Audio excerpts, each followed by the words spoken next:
Let's get started. Sorry for starting a couple minutes late, guys. My name is Danae Bucci, and I am a news reporter at Channel 5. I also do TikTok a little bit, which of course is super important for our jobs, trying to figure out where the viewers are and what we can do to try and engage them wherever they are, meeting them where they're at. We actually, both Jonathan and I went to Northeastern, which is a school that obviously really emphasizes being able to figure out new ways to show media and be experimental in our storytelling, which is the whole point of this conference. So we're really excited to bring you this panel today. Yeah, as Danae said, I'm Jonathan Mejia, Boston born and raised, graduated from Northeastern University. I'm actually a news reporter at Fox 26 in Houston. So yeah, we're super excited to kick things off. We're going to start off with Professor Craig Duff from Northwestern. The enemy school, the enemy directional school. I am the who, what, where, when, which of the West. All yours, sir. Awesome. Awesome. All right, so yeah, I am from Northwestern. It's a school called Medill. Joseph Medill was a prominent politician and publisher of the Chicago Tribune in the 19th century. And I know one thing about Medill is you can't spell Medill without me. So that's me there. A couple of years old, that picture there. So. But anyway, so I started off my career right out of my graduate degree from the University of Texas. I went to film school, and then I got started at CNN years ago, right out of there, and I worked at CNN doing environmental programming and documentaries for a long time, and then went to the New York Times and did documentaries with them for television. Then I was one of the first VJs on that team in the early 2000s that did video on the web. And then went around the world for a bit, and was the head of multimedia Time magazine before I came to Medill. Over the years, spent a year in Cairo teaching there as a night fellow, and then spent a little time at Princeton. While I was at Time, I thought Columbia, and now I'm at Northwestern. So, and I still do try to keep my hand at it there. There's me with Mr. Pierogi there, an assignment for Wall Street Journal. I don't do that as much these days, but I still try to keep my hand in it. Now I've become more of an actor, and I'm trying to do live documentary on stage. That's the next thing. But what I'd love to do is just sort of riff on some different things to start a conversation about the things that I have discovered. I teach a class in social media video reporting at Northwestern. I started teaching this about maybe 8 years ago when it was sort of focused on Facebook. Now it's like, every time I teach it, I have to sort of reinvent it. So I'm teaching it again in a couple weeks. We have a run reporter system, reporter, and I'm here, at this conference, learning some things that I can actually teach my students. I'm reconfiguring it based on what we discovered. But I thought today we'd just sort of to tee it off today for a few minutes, just talk about some concepts. And I started noticing the things that I was looking at all started with the letter F. So I want to drop a lot of F words here in the next few minutes. And just sort of riff on some ideas and things like that. And feel free to sort of chime in if you have some thoughts on each of these things too. The first thing, I think the key thing that we see is that we want to make sure first and foremost that we're doing what it is that we need to do as journalists. We are focused on creating content that's relevant, that is present, and is timely, and all that sort of thing. And also that we're sort of thinking about things that Maribel was talking about there too, that first 5 seconds and stuff. Front-loading our pieces to be there. So think about the relevance and presence, like making sure we're part of the conversation that's happening around the news and offering our own sort of thoughts on it, trying to get places where things are actually happening and all that, and being timely. And then when I say front-loaded, I also mean sort of this stage, Scott Benatar. So that's sort of key is to sort of make sure we're engaging people, we're hitting them right off the top there and being engaged and being part of the news cycle that's happening. But also just, I've been looking at sort of my favorite sort of accounts that I follow, and I'm focusing mostly on Instagram here because I think it allows us to do things in text and photographs and video sort of all wrapped into one. So you'll see my examples here are kind of focused on that. But I think the key thing that when I notice is as you're scrolling through on Instagram, and that is really looking at faces. one thing I think is key that we'll notice here is like people are looking at us and talking to us. And whether that is someone who's doing an innovative news program. Does anyone know Under the Desk News? Everybody follow that? I recommend you hang out with V. They're pretty awesome. Really smart, thoughtful takes on things. Anna Cook is a graduate of our program too. She's with AJ Plus, but speaking directly to the audience. Even how sometimes your interviews are speaking directly to your audience. The first, I did a piece for AJ Plus a few years back, and they had people, the interviewees actually speak directly to the camera. They're doing less of that now, but rather than having sort of the reporter there and speaking to the reporter and looking off camera with the look space and things like that, having that direct connection to people and having your interviewees talk directly to the camera sometimes can be quite engaging. But faces also, it's not just in terms of the content, but also just in terms of your thumbnails, things like that. Who is the face of this story? In Medill, we talk a lot about that, having a face of our story, having a character, sort of a main person in our individual stories themselves. And that carries forward throughout the way you present your faces. We connect with faces. When I was at Time, I was like wondering why this sort of obscure video was like doing better than anything else, and I realized it was because it had a very attractive person as a thumbnail that people was clicking on. So it survived for like a year, just sort of popping up to the top of our views. But yeah, so think about faces. Fascination. We can take people places, we can find things. I'm always looking for those fascinating things around me that might be really great stories. Kat Lonsdorf is a graduate of our program. She's working now with NPR, and she's in Israel covering things. It's very early in the morning here. The sun's just come up, and I want to show you something that's been happening in the old city of Napa. Oops, sorry. I'm trying to get rid of this. I'm supposed to be at a panel right now. Annapolis every morning for more than 150 years. So while she's covering other events there, This is a giant vat of Annapolis soap.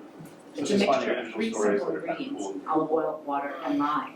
The Palestinian city of Nablus here in the Israeli-occupied West Bank has become known for this olive oil soap, which recently was added to the UNESCO list of intangible cultural heritage.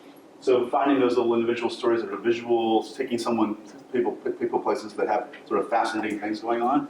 And I just saw on her Instagram feed that she bought about 100 bars of this soap to give to family members and stuff like that. So whole bag of it. So fascination. Facts and figures. They don't have to be dry. This allows us to kind of like break down lots of little facts and figures and kind of present them to an audience. One account that I like that does this pretty well is Bloomberg Opinion.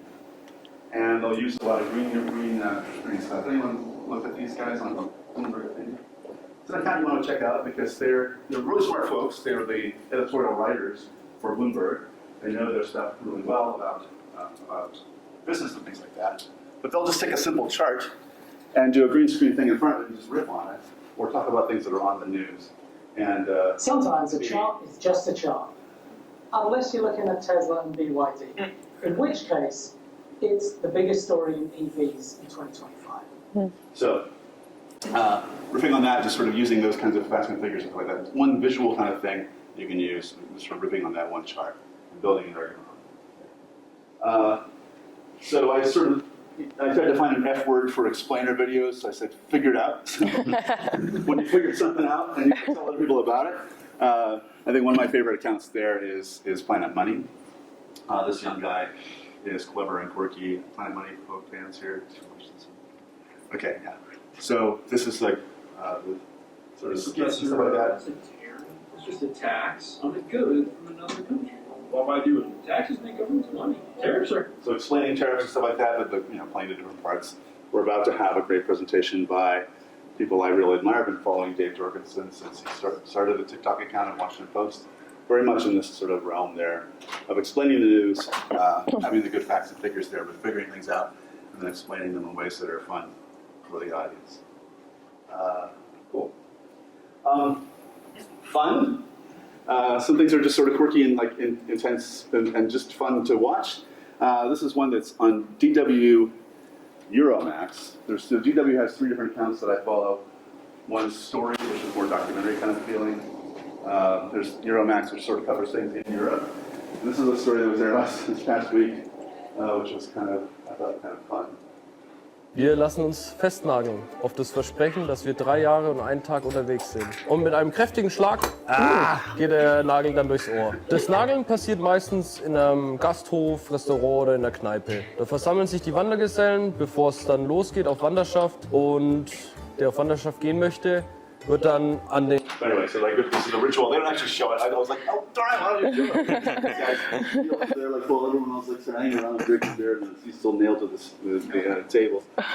They're just sort of quirky, kind of fun things. I love when those things pop up and nice surprises, especially when it's like gloom and doom and like, oh, wow, that's a nail in an ear. That's and of course, emotional content, feeling, and finding those little stories that actually that touch us in certain ways, and it can be just a person's plight. I always talk about sort of when people have something at stake, that we're looking for people who can help us. We can tell the facts, but we're looking for people who can help us understand what it's like to live with the facts. So we're finding those faces who are helping us sort of feel what it's like to be as part of the story and all that. So I'll just play a couple seconds of this immigration piece from... Attila is unhoused, even though he has a job. He works as a gardener but can't find an affordable apartment. Attila is not an isolated case. In Germany, thousands live on the streets despite having... It doesn't necessarily have to be a person. Sometimes it can be an aged penguin. This is in the New York Times. This is actually a carousel of a story that's... and then it's sort of explaining that, and then of course it has nice little pieces of video within that. I love the carousel format. It's sort of this 4 to 5 kind of shape. It allows us to put text in there and images, and then occasionally there's little surprises of the video in there as well.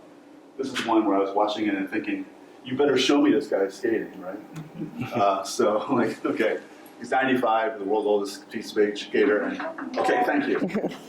Yes, he is skating. That's good. So, and it sort of makes us feel.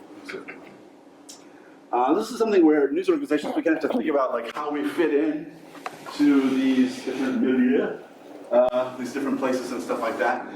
We can play it straight or play along, or somewhere in between. And you guys sort of think about this, like you're representing a TV station, your news reporters. How do you sort of play along with this and still be part of that ecosystem while also maintaining integrity as a reporter and things like that? So folks like the New York Times are going to put, Maggie Haberman straight in there, speaking directly to the camera, being very sort of playing it straight. And of course, Dave et al. Are playing along and being part of that ecosystem. NPR has great, they're radio reporters speaking to camera, doing similar kind of debrief kind of things as well, and then covering with some video and all that. So think about how you fit in with all that stuff. And the phenomenon sort of like fits in with the fascination. Doesn't start with an F, but it sounds like it does. I was going to spell it wrong, but like, yeah. So this is another former student here, Raquel, who works in Connecticut as part of this New England News Collaborative. She's been doing some really cool things. Snowy owls travel thousands of miles. About sort of natural phenomena happening in New England.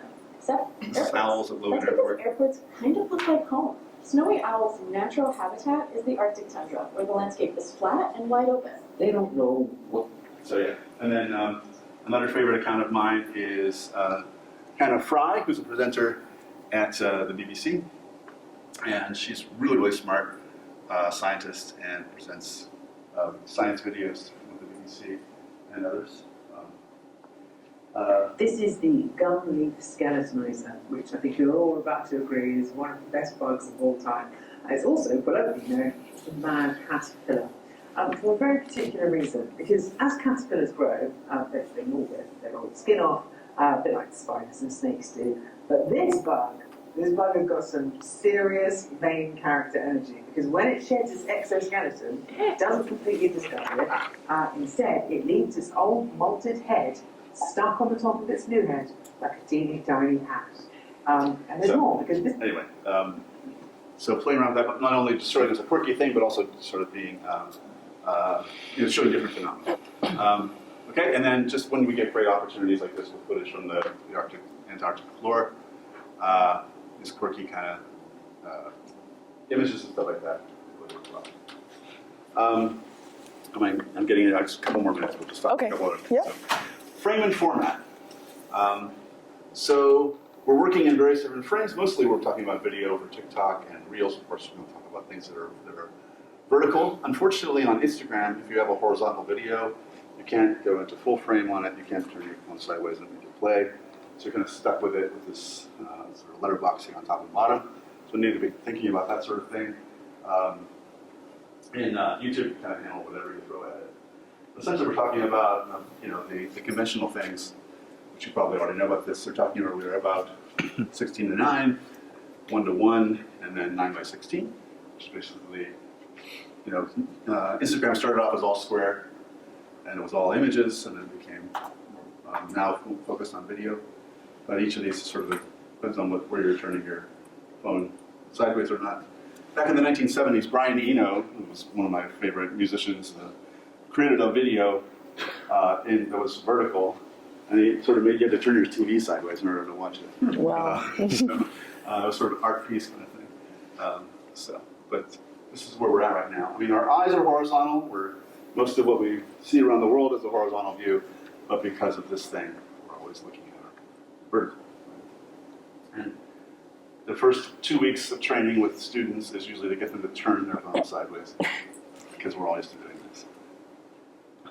There's also a couple other things happening. So there's semi-vertical, which is 4 to 5, which we see that Instagram carousels really work well in that kind of size. It allows kind of for a slightly taller video, and rather than being fully 9 by 16. And I kind of like that sort of comfortable spot there. But I'm also noticing, like on the New York Times, they'll have this sort of what looks like an standard definition size video, they'll have regular video and then they'll have vertical video. And on the page itself, this is when Carney won to be the Prime Minister of Canada. But on the page itself, it had this interesting sized box, which was different. It's like not quite 4 to 3, not 16 to 9. It's this other shape, and they use that sort of in their way that they present stuff on their homepage as you scroll through. So, what I've discovered actually in playing around some things is that the new players will take kind of whatever you have in different sizes. It doesn't necessarily actually have to be 1080 by 1920 or 1350 by 1080. This is something I made for a theater company that I work with, and it is actually the size of the poster. I just had the graphic artist that made the posters give me the graphics plus the text as a separate layer, and I made this.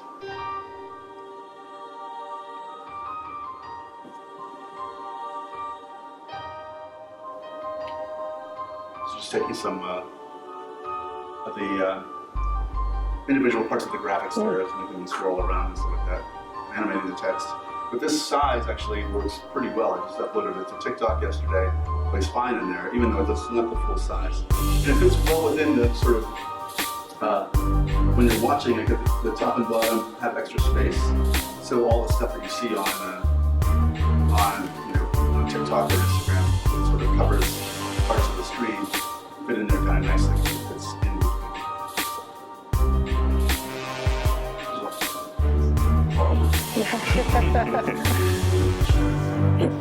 This is all made in Premiere Pro. Okay, one other thing about framing is like this is an amazing piece last week in the New York Times Magazine. And sometimes it's hard to take things that are from that are really, really great elements. This is a double truck pictures and stuff like that from a magazine layout.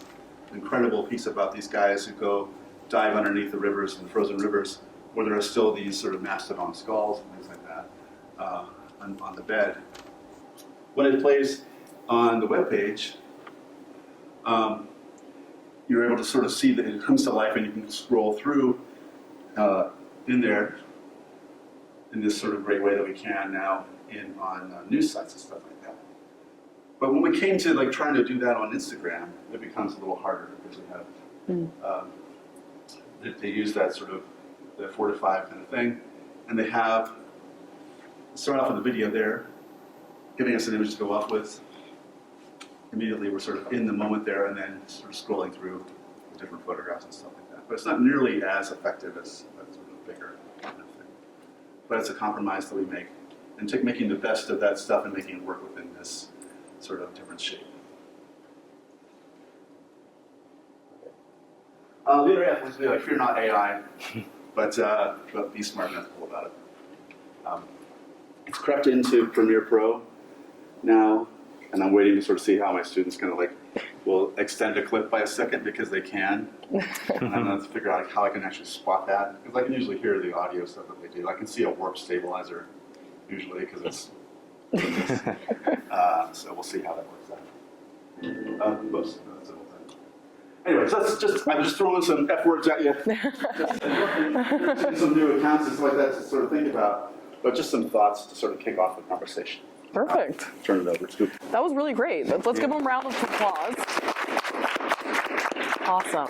And while Adriana is setting up her laptop, I do want to ask you a couple of questions, and we will have a Q&A portion at the end. So if you have questions, please write them down, remember them, because I want to make sure that we get everything answered for you guys. But while we have you up there and while she's setting up, when did you think this tone change happened in journalism? Because it seems like a lot of what you're saying in terms of having the reporters talk directly to the viewer, having the interview subject talk directly to the viewer, even the fun, kind of more upbeat video quality. When do you think that shifted? I think it started happening actually in the 90s. When I was an environmental producer, and I was working with, we were doing like essays on as part of our show. We had this show called Network Earth on TBS and Earth Matters on CNN. And I had a woman who was a stand-up comic or an improv artist as my reporter. When we would go out, and so it was very much to camera. We found that was pretty engaging. But I think it really started kicking in mostly when people started shooting themselves on the phone. Things went vertical. And because you're used to seeing yourself there, you're used to also FaceTiming with people, but this conversation with this device really changed everything. So like when the iPhone came out around 2008, 2009, just after YouTube came out, it took us to the zoo in the first video. That sort of changed the conversation. It became more presentational and more direct and human, and we got to know reporters a little better through that whole thing too. Personality sort of developed. Perfect. So it seems to me that's kind of when it happened. And then of course with the pandemic and everyone's kind of shut in, that's shifted kind of the kind of stories we wanted to see, kind of how we engaged with streaming content. Perfect. Awesome. Well, Adriana, I know that you also have a presentation, so I want to make sure you have time to do that. So feel free to introduce yourself and get right into it. Perfect. Hi, everyone. How are you doing? Good. I know there's already been so much really great information here already. It's only me.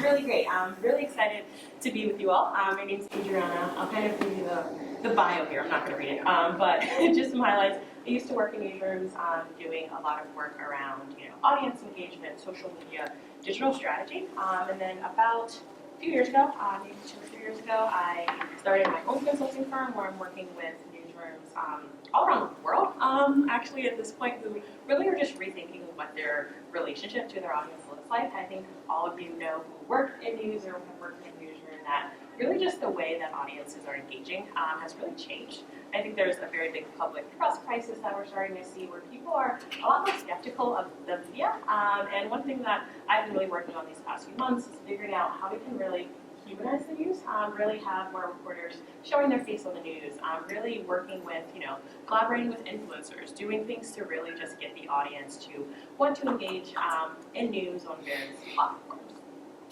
So in addition to consulting, I do a lot of teaching.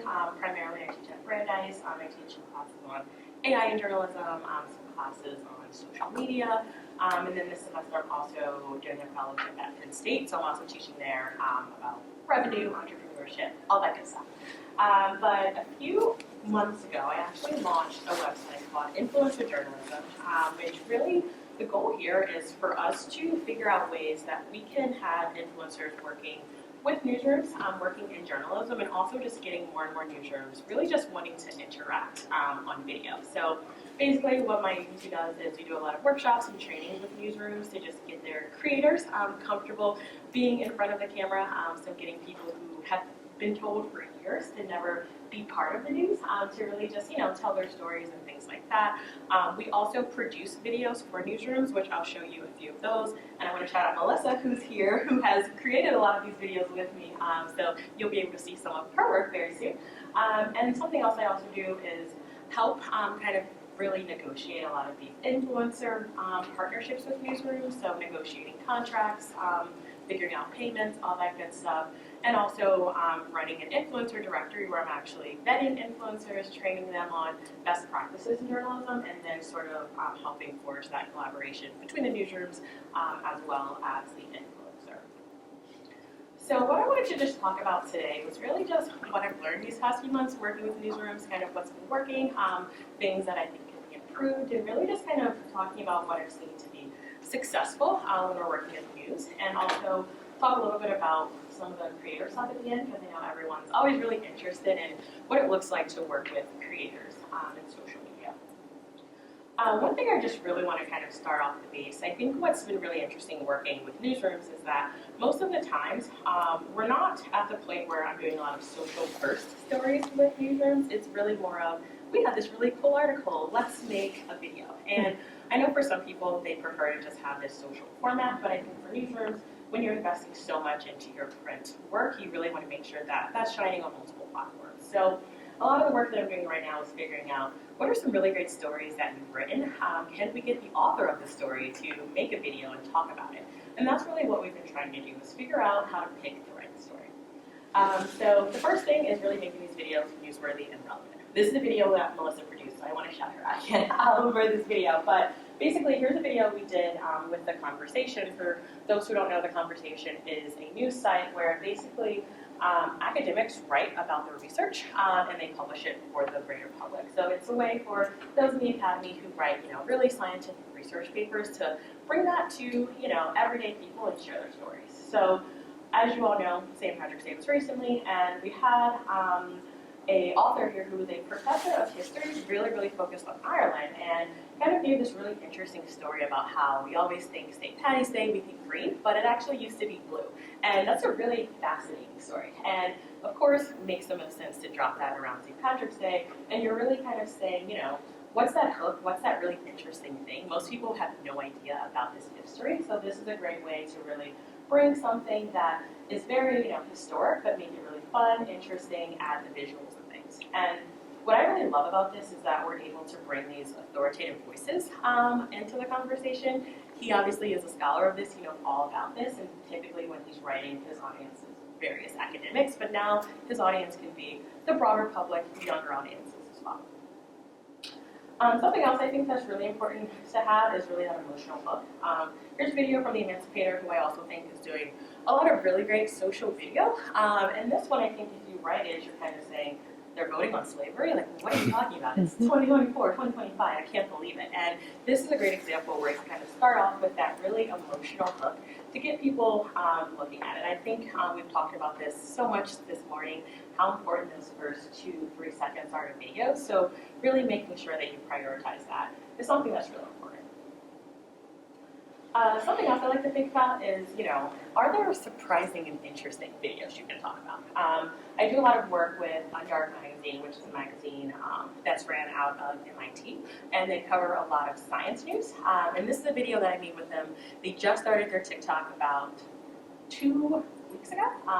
Follow it, please. Undark Magazine. So I need some followers. But basically what we're trying to do is, what are really interesting, weird science stories that we can talk about? And this is a great example of this, where NASA's trying to build this, really deep space station that's between the moon and the Earth, and it's really fascinating and interesting. And this is a great example of how we can kind of tell these really interesting science stories that people probably have no idea about and bring it to sort of a general public. So really sort of figuring out, if this story is already being told, what can we tell that's different? And if people have not heard of it before, how can we sort of engage and interact with audiences? Something else I like to think about is planning for these videos. Working with newsrooms to make videos is very, very challenging. The way that you edit stories for text is very, very different than the way you edit stories for video. I'm sure many of you know that.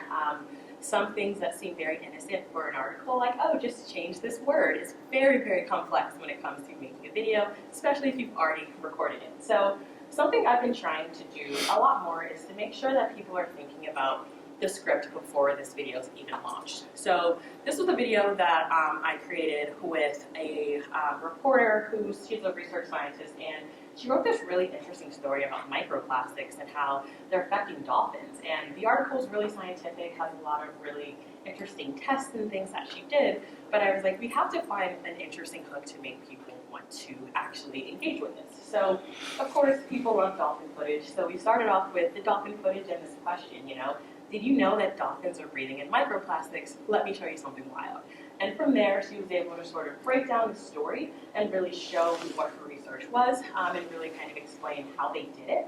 I like that she had photos actually from the test that they did, and you can actually see they're not just talking about it, but they actually did do the work and they can provide that information. So as much as we can get people to stop scrolling and really engage is something that's super vital. And then just keeping it conversational. I really love this video. This one made me happy because the author actually made the video. I just wrote the script for him, but he's really into, he's a professor who works in marketing, and he was like, Super Bowl time, let's talk about the 10 worst Super Bowl ads ever. And I love this video because it's very conversational, the editing's all over the place, it's super wacky, but that's his personality, and it works really well. And I think, the first time they showed me the draft, they were like, are you sure we should post this? It's a little weird. And I was like, no, we should absolutely post it because of that, because it's weird. And I think that when you find someone who is very casual and engaging and is very good on camera, keep them, champion them, and continue to make more videos like that. Something else I really like to do is kind of storyboard the visuals before I even start creating it. There's a lot of stories that are very dense and weird and complicated, and I think you really have to think about what that scripting looks like before you even start. So a lot of times if I'm working with an animator, we'll kind of sit down and figure out how can we tell this really complex story about, for example, people who struggle with math without making it a snoozer. So here's a video, for example, that I'm working on right now with an illustrator for one of my clients, and it's about this really complicated math story. And this is sort of where we're at right now, where we were like, if we have to just sit here and talk about this, people will not care. People will keep scrolling. So we figured this is a story about children with math disabilities. Why don't we try sketching this entire video? And these are kind of just some of the early sketches that we worked with, where we were saying, we want to make sure that the author of the story is displayed prominently, but the conversation needs to be, figuring out how we can really explain this issue by making it interesting and engaging. So we decided to go on a more scripted approach, illustrative approach, where the person actually made all of these illustrations, and I think it'll be a really great video once it's done to really explain a really complex topic. And then I think some things to think about when you're editing. I know this is very controversial sometimes. I'm a big fan of captioning things for a few reasons. Number one, I don't love the automatic captions that show up for some of these videos. They're often wrong, especially when it comes to names, really complex words. So I always like to caption it. I think number one, remembering that a lot of people don't watch videos with sound on. I don't like sound happening. You never know what you're going to hear. So I think having these subtitles is really important and making them pretty prominent. People are watching these social videos on their phones, so keeping them very large, I think is something that's really important. This was a video that I edited with another professor who set up his own little fireplace to record the video, which I thought was really neat. But I thought that having the captions really prominent really helped because you could follow what he was saying whether you were listening to it sound on, sound off. And of course, I also think it's of course a very big just equity issue. A lot of people have hearing disabilities of any sort. It might just be hard of hearing, it might be completely deaf, and just making sure that you're providing that text cue is something that's really important to use. There's so many ways you can add these texts. I actually made this in CapCut, so this was a very simple text, just using one of their pre-made templates. I just kind of threw it in after, since I know that that's a style that people really like. And then of course, just making sure you're optimized for vertical. I think sometimes people are worried about their videos being too produced. I think sometimes you can find a happy medium. Not sure if anyone listens to Howtown. It's one of my favorite YouTube accounts. They also do Instagram and TikTok as well. Howtown was started by a few of the folks who were kind of on the original Vox video team. And they've essentially kind of started their own thing where they basically tell these really complex stories and make them really fun and interesting. And they're very, very, very brilliant, skilled animators. If any of you watch Vox, you know how good they are with animations. And I love this because even though it's really well done and sleek with animations, you start the video and you see Joss, who's the editor, she's just kind of like talking into the screen. So it still feels very native to the platform, even though they might be adding a bit more animation and illustration than you've seen in some other videos. And then just thinking about your sharing strategy for all of this, I think it's important to work with the algorithms.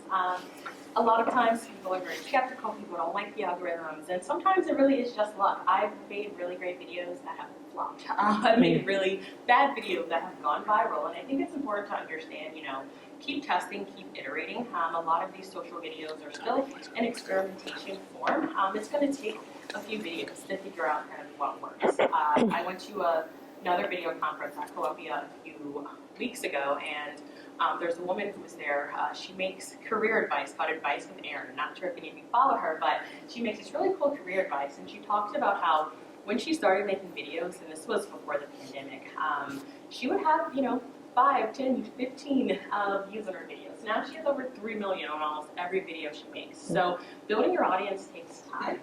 Just because you're only getting a few hundred or a few thousand videos on the first few, it really is that game of consistency, continuing to engage, figuring out what works, and continuing to test that as well. And then just encourage engagement. I think it's so important to not post and ghost. I think it's a big fan to be in the comment sections to answer people. Here's an example of that. The Conversation did a video about government spending and how Congress controls that, and people had questions. They were like, so what happens if, you know, something happens with the government or they don't spend the money? And it's very easy to just not answer these questions, but the audience team here actually went back to the editor and asked her the question, and she gave a response. So it was really great to sort of see, you know, there's a human on the other side. People are actually reading it. They mentioned who the author was who responded and giving that information. So the more and more you can go in, engage with your audiences, that's something extremely important. And then just continuing to analyze. These are some of the metrics that I really like to look at. I think views, of course, extremely important, showing you who's looking at something. I really also like looking at the number of people who share content. I think sharing is the underrated metric. A lot of times people are looking at likes, which I consider a vanity metric. If you have a really sad video about something, most people are not going to like it. I can't remember the last time I liked a video. I just keep scrolling. But to me, it's something so good that they're willing to add it to their story or save it to their feed or repost it on TikTok or send it to their friends. That's a really strong indicator that people really like your work. Instagram has come out time and time again and said that shares is a big indicator they use to distribute video more. So figuring out to make something, you know, really stick, shares is a great thing to look at. I like average watch time to see if people are, you know, watching till the end, where they're dropping off. And it's interesting to sort of map that, you know. Maybe you have 10 seconds of just someone staring at the screen and that's when people drop because they're bored. Maybe you need to add a bit more animation. So just kind of analyzing that is really important. And also looking at the followers gained per video. I've made videos on Instagram where, you know, we've gotten 10, 20, 30 followers off of that video. So seeing that people really like something, continuing to work on it is something that's really vital. And then just learn from your successes and failure. I like talking about how I always say, let me tell you about the L's that I've taken in social video because it's important. This is a video that I made about Ozempic, which I thought was really interesting. It was a story that we did, really just talking about how there's not a lot of evidence that we are, as a society, losing more weight because of these weight loss drugs. One of the biggest reasons is because weight loss drugs are a response to obesity, not a preventative measure. And I was like, this video is so great, it's going to go viral. It has 4 views right now. Because apparently, you're not allowed to say those words on TikTok. And I did not know that, and I did not do enough research before I posted the video. basically I tried to, promote it. They were like, sorry, can't promote it. They were like, we're not gonna block the video, but it can only be seen if someone visits your profile. So right now it has a whopping 4 views. 2 of them are probably me. It's still there. I'm not going to delete it because I do think it's a really important story, and I think as the account grows, people will come back and watch it. But this is another example of how important it is to do research. After reading Why This Flopped, I started reading a bunch of articles from Wired and TechCrunch about how they've been suppressing a lot of weight loss videos. So now I know in the future, if I want to do this, I need to use, weight loss as a broad term, not use words like Ozempic or Wegovy, things like that. So important to kind of always examine what's working, what's not working, and making sure that you're kind of fixing those things.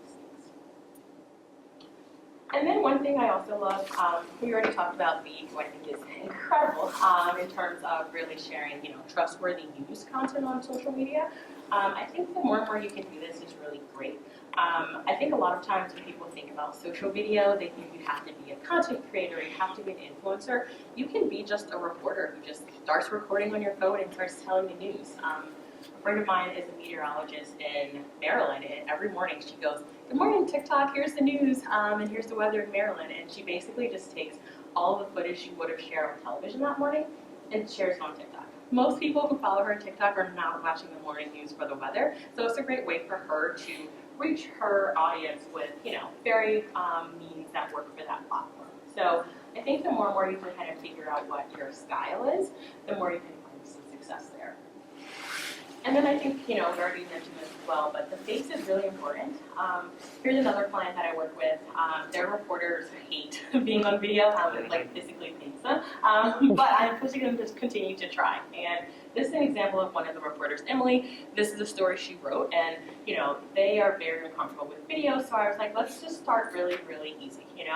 You just record the video. I'm going to take your face. I'm going to put it right behind your article, and you can just talk about it. And I think the more and more we can just get people comfortable, can really just be a proof of concept.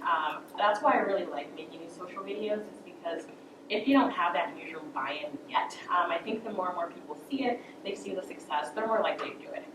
Once she started doing that, people started commenting, reading her stories more. Guess what? Everyone else wanted to do it too, because they wanted their stories seen by other people. So making sure that you're experimenting, trying is something that's really important, and it builds trust. It's great to kind of hear about the story from the person who wrote it, the person who's looking at AI and how classrooms are engaging with it. It's not just someone giving commentary, it's really the reporter who went out on a reporting trip, did this work, telling you about the story. Great.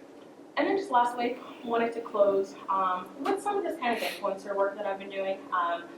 One thing that I think a lot of us know, there's a lot of data out there, especially from the Pew Research Center, that shows that people are getting their news from news influencers. And I think there's a lot of data out there. And the reason why I'm really pushing for more and more journalists to become content creators, or at least share their news online, is because something that we're seeing is 70% of news influencers, as Q calls them, are men.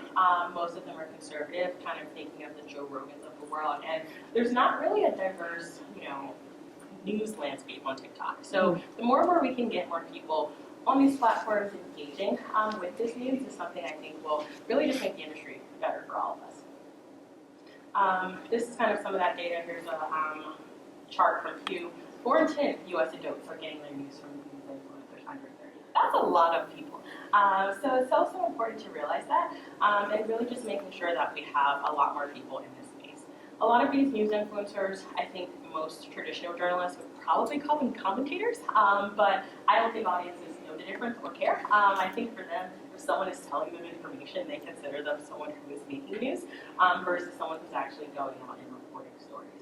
Most of these news influencers, Pew found, have never worked in a newsroom before. So these are not people who are trained journalists. They're just reading the New York Times and giving their spin on it. So the more and more we can have these storied and really trusted messengers on these platforms, I think we'll start to see a lot more success. I think influencers have a lot of that attention and trust that we as audiences want. And the more and more we can collaborate with these news organizations and these influencers, we can start to create more relatable content. I think we've seen a lot of success with this already. I've worked with some newsrooms who have worked with influencers, and they find a lot of success. The biggest reason why is because they try to find an influencer who's very knowledgeable about a certain space, and then they stick with it. So for example, let's say you're doing a huge package on abortion, and you have an influencer that you know who's all they talk about is abortion. They might not have 1 million followers, but their audience is super dedicated to that topic. If you do some sort of collaboration with them online, you'll see your story really reach an audience that really wants to read it and is really engaged. So I think these sponsorships can be really, really successful, but I think there needs to be some responsible partners as well. Perfect. Well, thank you so much. That is so great. I would like to invite the professor back up here. So much questions. I know I have a lot of questions, but we're going to open up to the floor. But I just want to start with both of you all because you guys both mentioned, the AI. You're talking about creators. When we talk about social media and video, we mention algorithm because what you post on TikTok may not work for Instagram, vice versa, Facebook, X.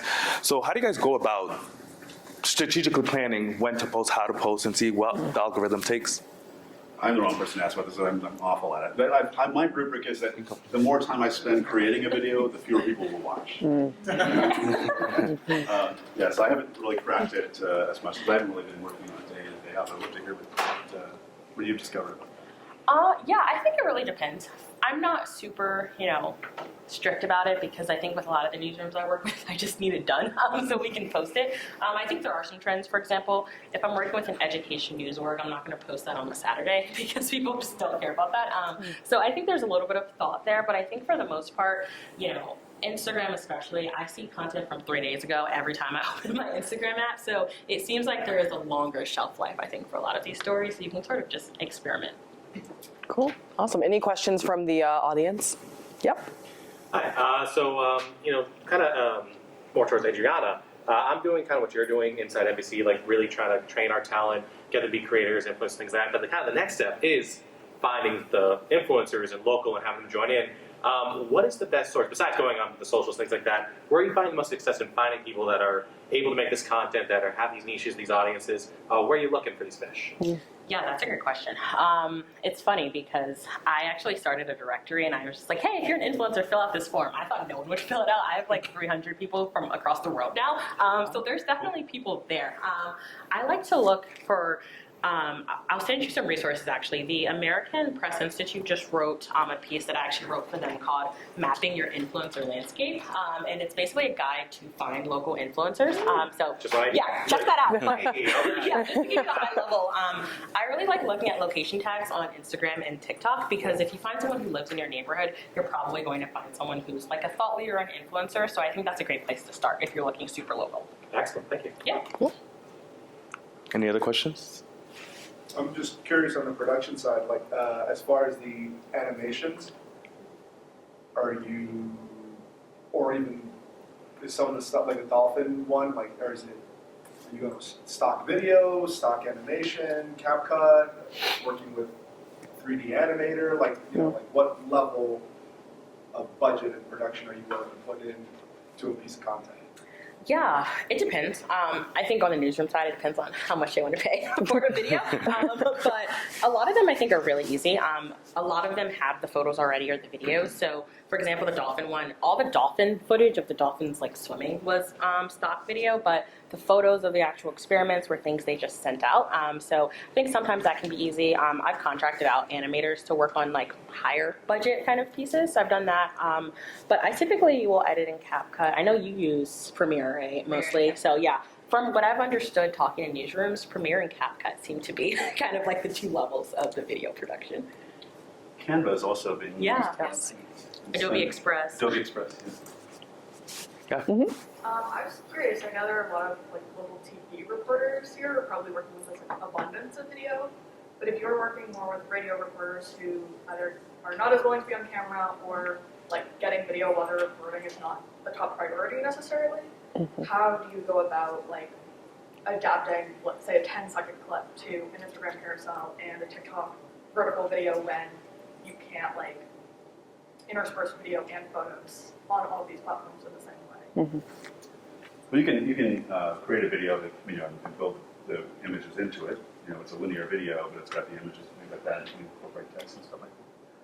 I think in terms of like the reticence of people maybe to not want to get involved in this sort of thing because of the challenges of it, I would show them good work being done by radio reporters out there, like NPR's doing great stuff. Just sort of say like, you know, this is what they're doing. It's not really that hard. They're just taking a couple shots. It's then talking about stuff. You've already done the reporting. You've already voicing the piece.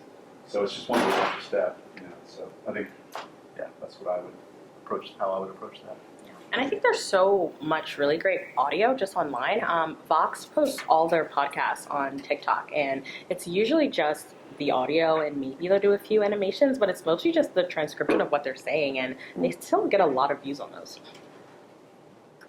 Hi, Tammy. Hi, I'm a video journalist with Melissa at The Emancipator. In your opinion, what's a sweet spot for the duration of the video? When you're scripting, for example, Adriana, like, are you aiming for 90 seconds? Are you open to 3 minutes? I know, for example, YouTube Shorts is expanding that duration to, like, what is it, 2.5, 3 minutes? Yeah. What's your goal? When I'm working with newsrooms, it's now been under 90 seconds, I've learned, because a lot of them want to boost their videos. And I learned a few weeks ago that you can't promote a video on Instagram unless it's under 90 seconds. So that's been the time frame that I've been looking for. What I love about TikTok, though, is that you can go longer. I'm working with a client in New Orleans, and they just posted a 5-minute interview of someone just talking to another reporter, and people watch like the entire thing. So I say go long, experiment with it, break it up, part 1, part 2, part 3. I know people really like that as well, but something I found is that I care more about the story and figuring out what makes sense for that versus kind of an overall kind of general role. Go ahead. Cool. My question was related to, I guess, like when you're training people to become, like influencers, to sort of like influencer journalists, like what are sort of like the biggest things that you're finding you have to like teach them in that case? Like your things that they might have to unlearn, or maybe they're like journalism values that you're finding you have to revise in that process. Yeah, I think from a tactical perspective, telling someone to put like your phone in front of you and record sounds very simple, but it's really complex for some people. So I've been starting to be very granular, like your head should be like 2 inches here. I think there's just a lot of that needs to happen.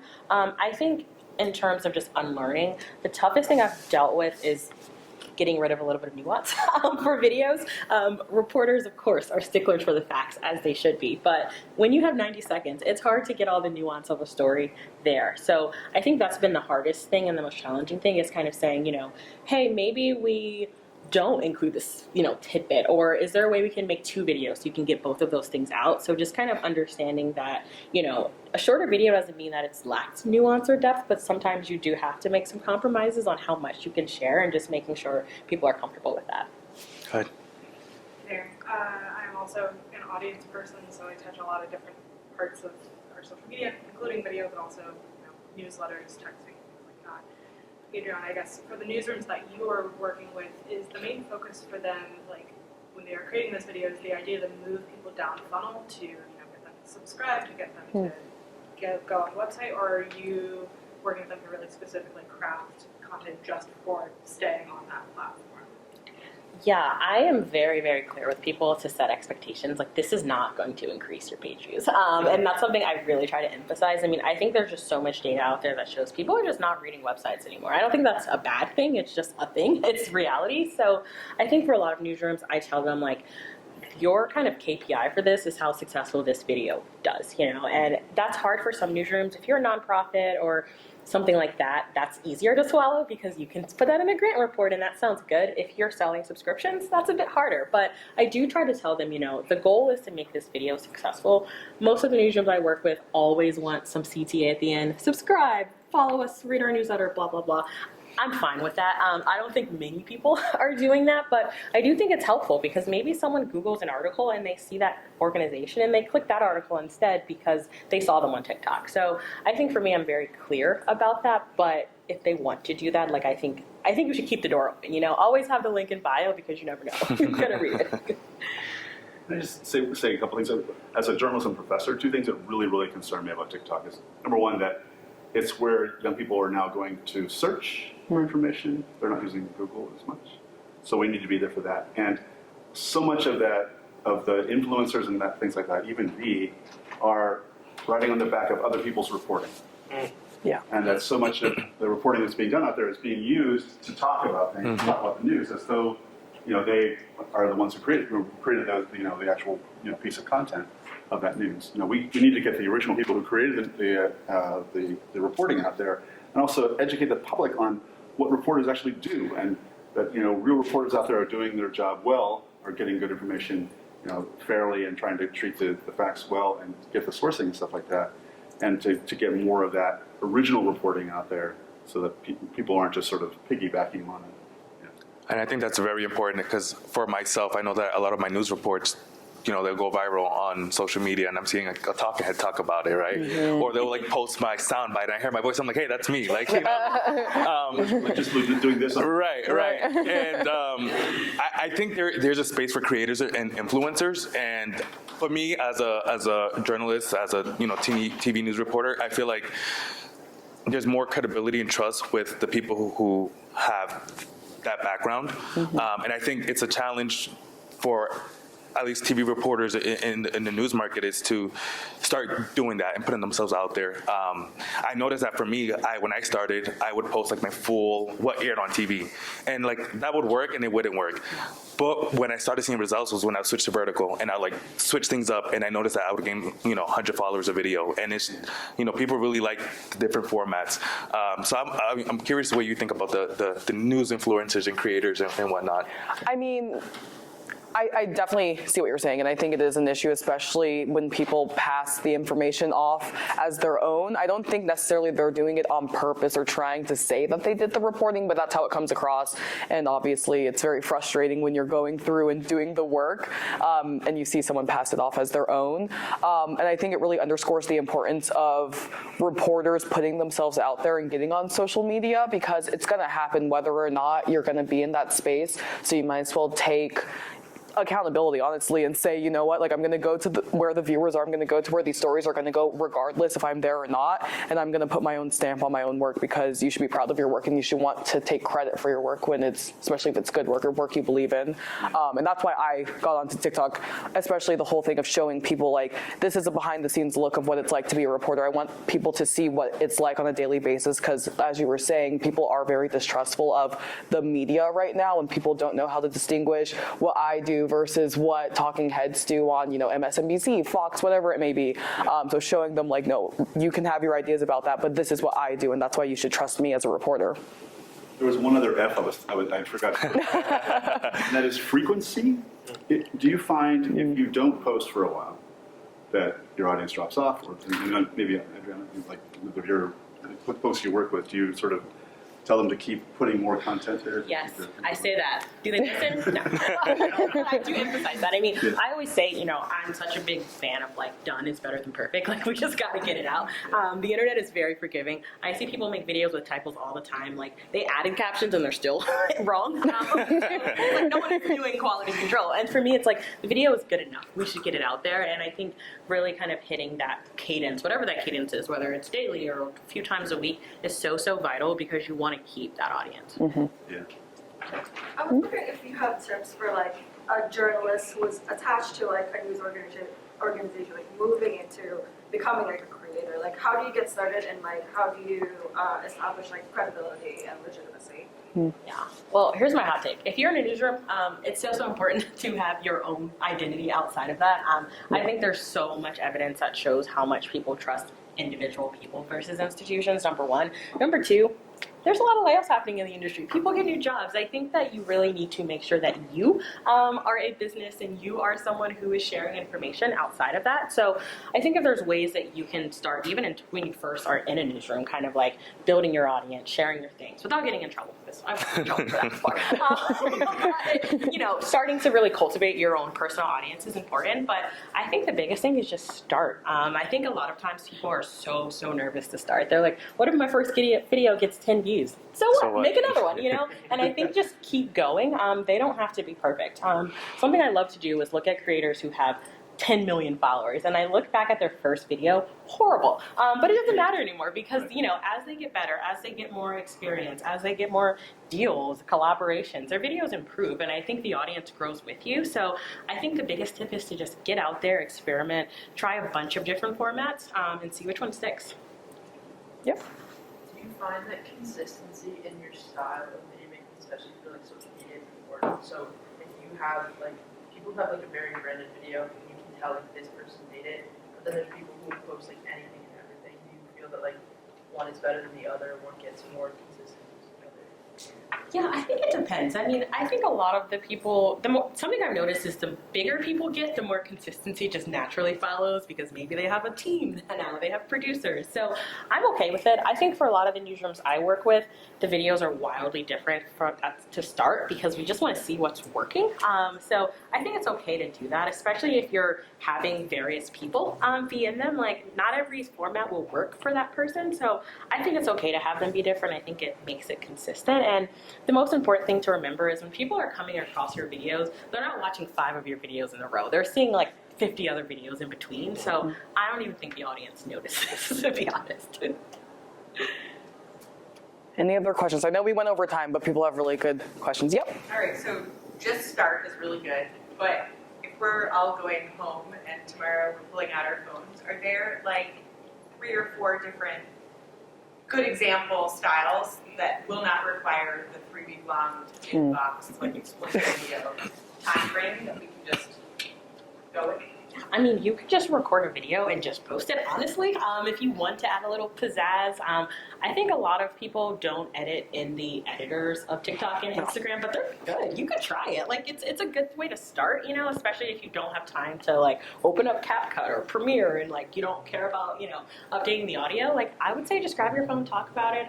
You can add, you know, really fun effects in TikTok itself, but you can also just post a video. Like I said before, Instagram has these captions now. They're not great, but they still exist, so you can do that. CapCut and Canva are super user-friendly. CapCut is basically like a rip-off version of Canva from like the UX perspective. So I think if you're used to using Canva, you can probably use CapCut kind of in terms of just placing your video, adding an overlay, adding a, you know, motion graphic. So I would just say like play around with that. Adobe Express is really easy too. Canva is great. I would just say kind of throw them in, figure out what you want to say, have that compelling hook. I know we both talked about that, and really just see what happens. And also just watch a lot of videos. If seeing what's out there, I think is important too.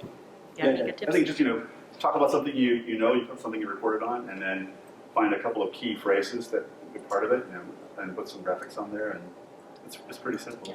And it's going to be awkward, it's going to be weird, hearing your voice is so annoying, but like, you know, just do it. One thing I'm curious about is the algorithm, you know, the TikTok and Instagram both want you to use their tools, and then they'll drive that more if you use their tools. So if you are doing things like use a little bit of that stuff in there. I know that what Dave used to do at Washington Post was they'd shoot the piece on the phone, edit on Premiere, then they'd do some things in TikTok so that they would see like they're playing along with it. I don't know if that's still the case. Oh yeah, they're pushing their thing hard. Like if you make a video in CapCut, like it shows up on TikTok that you did that. So I think they really want that. Instagram's actually releasing a new video editing platform called Edits that should be out, I think, Q3 maybe of this year. So I think that'll be another kind of one to experiment with. But I think they really want you to use their products as much as possible. If it's this side of the TikTok logo on there, so you can't like copy. Yeah. You can. Yeah. Don't do that. You can screen record. You can screen record your preview. Which doesn't have a logo on it. Yeah. Don't download the TikTok video and put it on Instagram and vice versa. That's like automatic no. Just upload the original file. Yes. Well, can we give them a round of applause? Yes.